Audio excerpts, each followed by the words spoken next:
you think it's changed you, making the film? Yeah, massively. I mean, there's so much in it that keeps affecting me and keeps coming into my everyday life. And as a young woman, a young mixed-race woman living in inner city London, I don't think I will ever stop being affected by the story of this woman, you know, year after year, day after day at the moment. But yeah, hugely. The whole thing, meeting you guys, working in this way, it's what they call in the business a game changer. So producer Cairo Cannon. Yes, director Carol Morley. Zawe's going to ask you a question. Okay. Zawe's here. What feels most potent about this film being released now, near Christmas? We're screening it, especially in Wood Green. What feels most potent about that for you? Okay, I'm already starting to cry without even answering the question.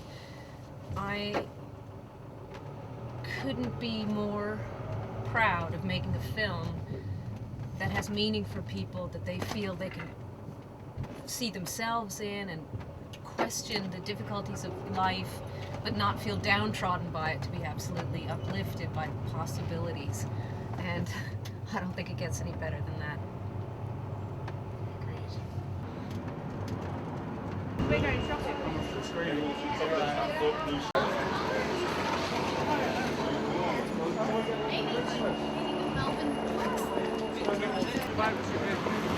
Oh, right.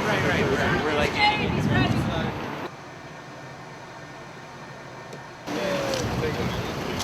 Are you getting in first? No, you don't.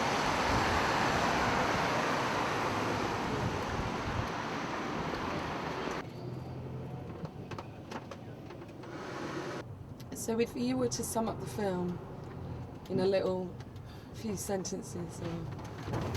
Yeah, it's very difficult to sum up. I don't know, I keep coming back to it as one thing. I mean, it's a film which I keep coming back to in terms of watching. I've seen it 3 times now. I wanted to go back and think about it again. It's a film you keep coming back to in terms of thinking about it as well, I think. It's a film you want to talk about. So I think those things sum it up. I mean, a lot of people have said it's haunting, and again, that's true in terms of it sticking with you, I think. It's sticking with you as a story, and sticking with you in terms of...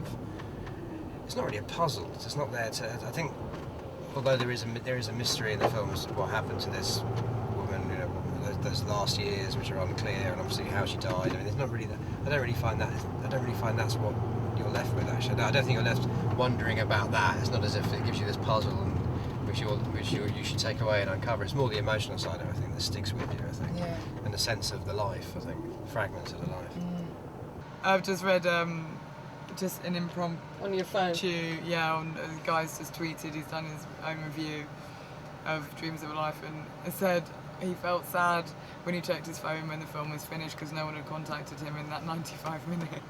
I know what it means though. And when people get in your cab, because you obviously meet all sorts of people, I know, you know, not everyone gets in taxis because, you know, they haven't got the money and stuff, but at some point people get in your cab from different walks of life. Do you ever wonder about them and sort of where they're coming from and what sort of the lives they lead? Well, everyone's got a story, that's for sure. I don't really worry so much about that. When I see a lot of the homeless people, I think, I wonder what drove them, you know, to go down that road. I wonder what happened to them. I think, you know, they've all got a story like that. But Do you think people often kind of just assume people are just write people off in a way? yeah, we can do. Yeah. It's so easy, isn't it? It's so easy to criticise.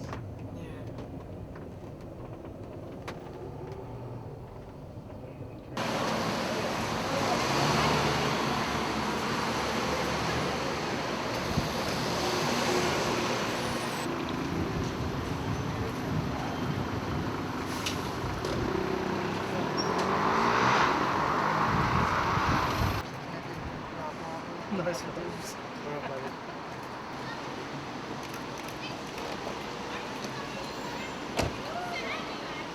You'll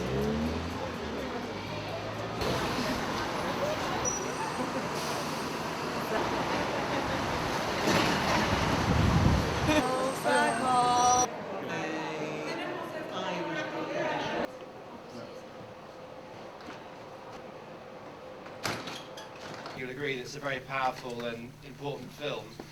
Secondly, as you probably know as well, and if you don't, you will after seeing it, the film is inextricably linked to this area, to Wood Green, and one of the key events, without giving anything away in the film, took place in this very building which we're in tonight. Another reason why it's a special event tonight is that we've got some of the team behind the film, as well as some of the people who appear in it in the cinema tonight.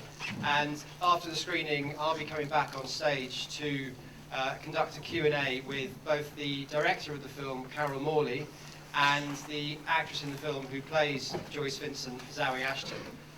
We'll have about half an hour after the film to talk about it, so please do think about anything you'd like to ask afterwards, and we'll be taking questions from you.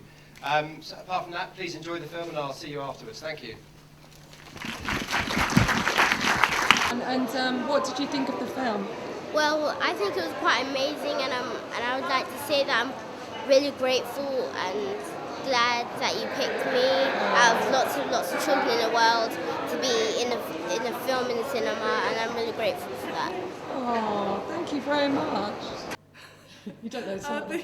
A Dream of a Life. Dreams of a Life. Dreams of a Life. What film have you just been to see? Dreams of a Life. Sorry. And what did you think of the film? Very poignant. Like it's, I feel quite strange coming out of it. Like it kind of makes me reflect on my own life, and it makes me want to go and ring all my friends and make sure they're okay, and for myself as well, so people know that I still exist. Yeah. We gave each other a hug when we finished. We were just like, mate. Yeah, like for me, it's the same, like we were saying as well, it's two things. It's like, one is to go and contact everyone that you care about and to make sure that they're okay, but at the same time also address what you do and how you act and how you behave. Because some of the stuff that Joyce did, I can see in myself, like just, you know, being single, being free, living in London, meeting people, different groups of friends, them not meeting, not knowing each other. It can happen so, well, I don't know, I don't hope it can happen so easily, but like, it has, like, you know. And I think London life kind of helps that, you know, you can get so wrapped up in being busy, and you can make yourself be busy so that you're not lonely, but you're kind of covering up the fact that you're lonely at the essence of it. And it was just kind of really powerful to watch something that kind of pulls out your own kind of real deep insecurities, and it was, but at the same time, again, it was so beautiful, and like hearing that she knew like Gil Scott Heron and stuff, like he's massive, you know, like she had these, you know, real famous people that she kind of knew, and yet she ended up in a flat on her own. Yeah. And it was just kind of. And do you live locally? Is that how you heard about it, or? Yeah, I live in Alexandra Palace, and Kira gave me the ticket. I used to live in Crouch End, and I live in Stokey now.